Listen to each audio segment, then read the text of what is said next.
దేశం మొత్తంలో ఉన్నటువంటి మన ప్రజాప్రతినిధులకి మనం ఇచ్చేటువంటి సగటు సంపాదన బేసిక్ శాలరీ 14,000,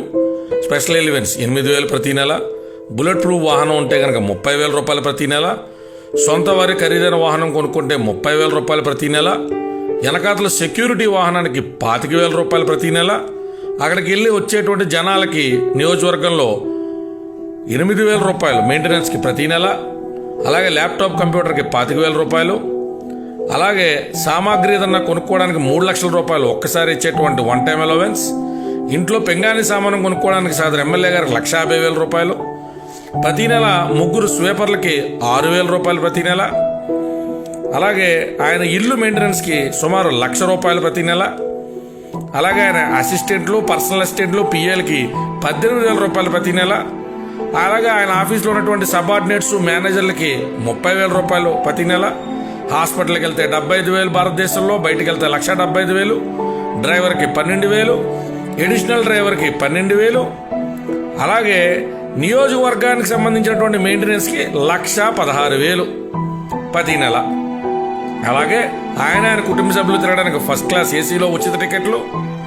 అలాగే ఇవన్నీ కాకుండా అసెంబ్లీలో నిమిషానికి 10,500 రూపాయలు వాళ్ళ ప్రసంగాలకు మనం ఖర్చు పెట్టేటువంటి డబ్బులు. ఇది సరిపోదన్నట్టు వాళ్ళు మనకు చేసిన సేవ తదనంతరం పెన్షన్ రూపంలో మరో 30,000 నుంచి 50,000 రూపాయలు ప్రతి నెల ఇస్తూ మన ప్రజాప్రతినిధుల్ని మనం పెంచి పోషించు. 2,000 రూపాయలు జీతం ఇచ్చే పని మనిషి ఇంట్లో పని సరిగ్గా చేయకపోతే కేకలేసే మనం ఇన్నేసి కోట్ల రూపాయలు ఒక్కో ప్రజాప్రతినిధి మీద డైరెక్ట్గా, ఇండైరెక్ట్గా అంటే నేరుగాను అతని చుట్టూ ఉన్నటువంటి సౌకర్యాలు సమకూర్చడం ద్వారాను కోట్లాది రూపాయలు ఖర్చు పెడుతున్నటువంటి మనం ఎందుకు ఆ మనిషిగా డబ్బులు ఖర్చు పెడుతున్నామని ఎప్పుడైనా ఆలోచించావా? ఏదో ఇంటి కొత్తరుడికి ఇచ్చినట్టు ఇన్నేసి సౌకర్యాలు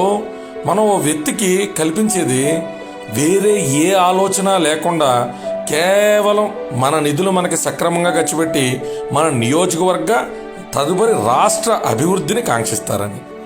ఎంత ఖరీదైన ఆఫీసుల్లో ఫర్నిచర్ కొనుక్కోవడానికి డబ్బులు ఇచ్చి, ఖరీదైన కార్లు కొనుక్కోవడానికి మనం డబ్బులు ఇచ్చి,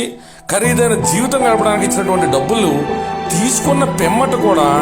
మనకు వాళ్ళు ఎందుకు న్యాయం చేయట్లేదు, మనం ఎందుకు నిలదీయట్లేదు అనేటువంటి విషయం ఒక్కసారి మనం పరిశీలించుకోవాలి.